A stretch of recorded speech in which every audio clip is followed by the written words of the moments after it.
நம்ம என்ன பார்க்க போகிறோம் அப்படின்னு பார்த்தீங்கன்னா மட்டி தாங்க. என் வீட்டுக்காரவங்க கடலுக்கு போய் பிடிச்சிட்டு வந்தாங்க. அதை தான் இப்போ அலசிட்டு அவையே போட போகிறோம். அலசாமல் தண்ணி இந்த சட்டியில் விட்டு அலசலாம்.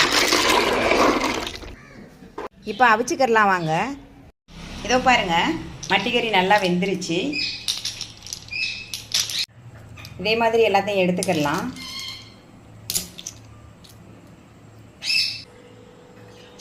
ஒரு ஸ்பூன் இஞ்சி பேஸ்ட், சிக்கன் பொரிக்கிற மசாலா,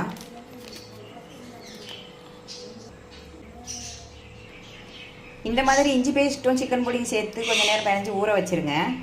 நம்ம பொரிச்சுக்கலாம் எண்ணெயை ஊற்றி.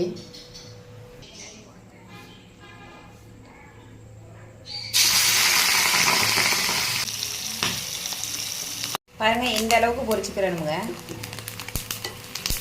மட்டிக்கறி ரெடி ஆயிடுச்சு. வாங்க சாப்பிடலாம்.